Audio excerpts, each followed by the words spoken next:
Madame, Monsieur, bonsoir et merci de nous rejoindre pour ce point de l'actualité. Cela fait maintenant 135 jours que l'occupant sioniste poursuit son agression sur Gaza et ses occupants. Des dizaines de civils ont été lâchement assassinés ce dimanche lors de différents bombardements sur l'enclave palestinienne.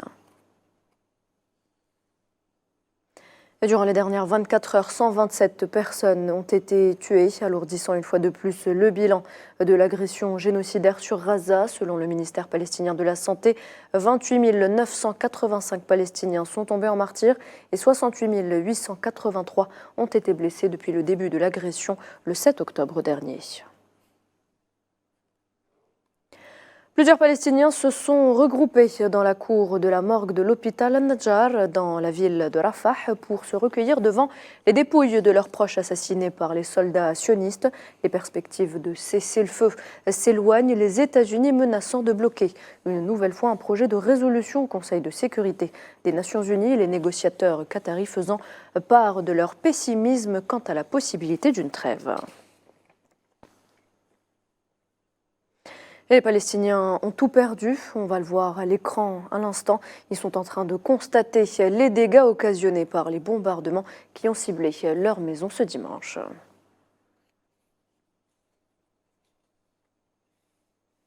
L'hôpital Nasser de Khan Younes n'est plus fonctionnel et ce après une semaine de siège de l'armée de l'occupation sioniste et de bombardements incessants. Dans un message posté sur la plateforme X, le directeur de l'Organisation mondiale de la santé a écrit que l'équipe de l'OMS n'a pas été autorisée à entrer dans l'hôpital pour évaluer l'état des patients et les besoins médicaux critiques, bien qu'elle soit arrivée dans l'enceinte de l'hôpital pour livrer du carburant aux côtés de partenaires. Le Croissant Rouge palestinien a confirmé que l'occupation avait bombardé le 3e étage de l'hôpital Al-Amal, toujours à Khan Younes, ce qui a entraîné d'importants dégâts matériels. Depuis des semaines, l'hôpital Al-Amal, affilié au Croissant Rouge, est soumis aux attaques répétées de l'occupation qui ont entraîné la mort de dizaines de malades et de citoyens déplacés.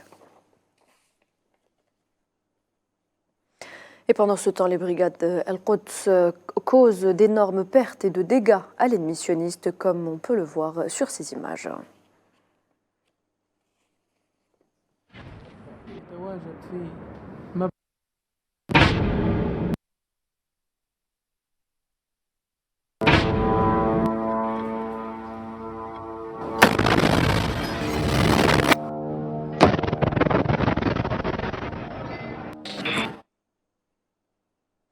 Au Liban, les 7 civils de la même famille qui ont été tués lors d'une frappe sioniste le 14 février à Nabateye, dans le sud du pays, ont été enterrés ce dimanche en présence de leurs proches.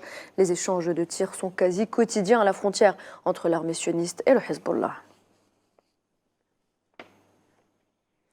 Et dans l'actualité également, l'Algérie commémore ce dimanche la journée nationale du Shahid en hommage aux millions d'Algériens tombés au champ d'honneur en défendant le droit de leur pays à recouvrer sa pleine souveraineté nationale.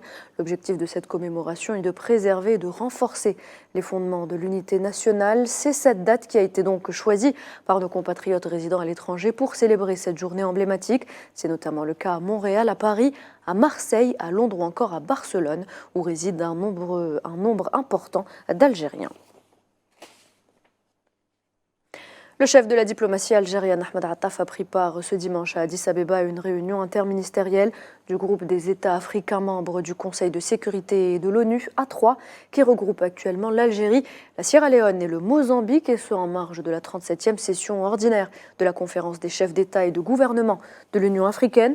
L'occasion de réaffirmer l'engagement à poursuivre la coordination des positions et à unifier les efforts communs pour préserver les intérêts des pays et du continent africain. Les 3 ministres ont également convenu d'une série de propositions pratiques visant à renforcer la concertation et la coordination à tous les niveaux pour une influence positive des pays africains au sein du Conseil de sécurité. Ils ont en outre convenu d'œuvrer à impulser davantage la question de la réforme de cet organe principal des Nations Unies sur la base de la position africaine unifiée. Et voilà, c'est la fin de ce point de l'actualité. Je vous retrouve à 19h pour le journal de la rédaction.